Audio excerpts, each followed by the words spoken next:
Part 4, Agony in the Garden.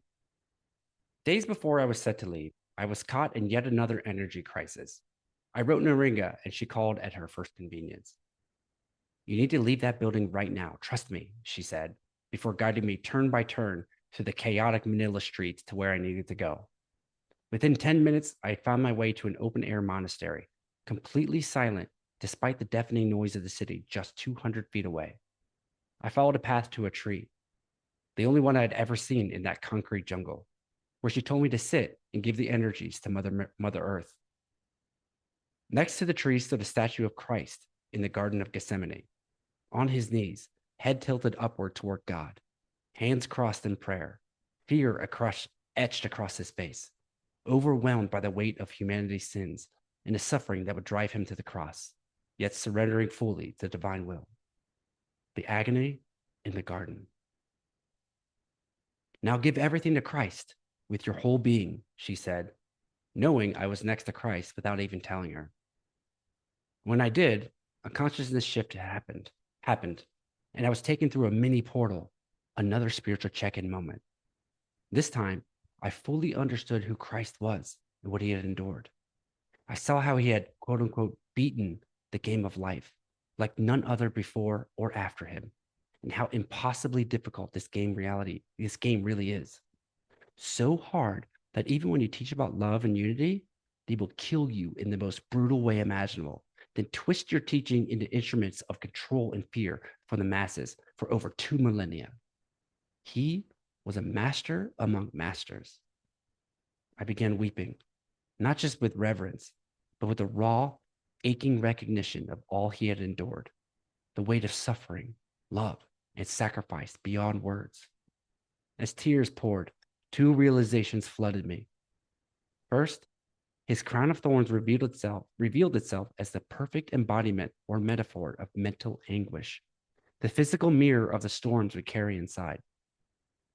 The second was that in that moment, I felt the full force of recognition. He had known this pain too. Every torment, every sleepless night of the soul, every moment I had felt crushed under the burden of being human, he saw it, understood it, held it with me. It felt as if he himself were leaning in to whisper a truth too vast for words. I see you. You are not broken. It's really hard down here. You are loved, utterly, in the midst of it all. And then I wept more, this time uncontrollably, as if every tear could bridge the chasm between suffering and grace, between loneliness and the profound, unshakable truth of being seen fully. Moments later, I discovered through that portal that I had a deep connection to the Christ. He was speaking to me directly, and I began connecting all the Christ synchronicities in my awakening. Christ, the Word, was in many of the names of those that had helped me on my path.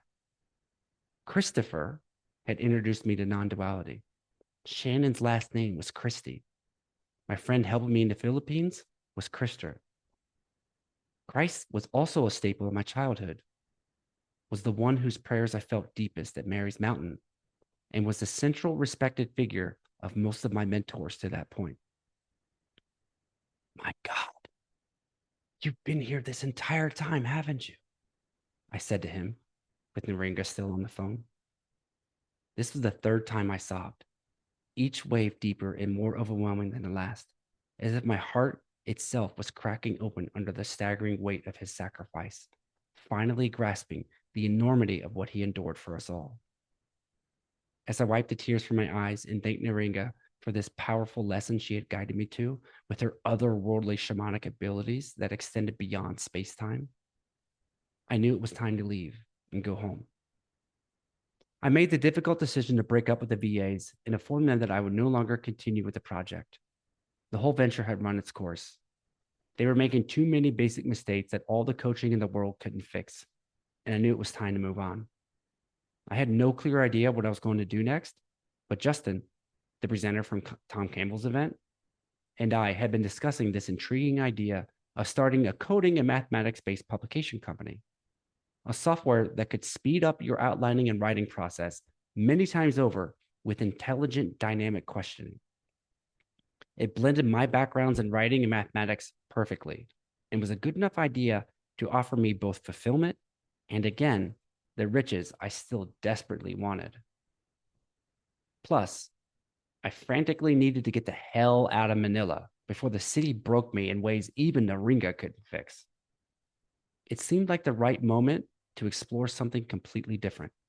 So I booked a flight to Stockton, California, where Justin lived, to see if we could hash out the details in person and turn our conversations into something real. Another seed tossed into uncertain soil, hoping it might take root.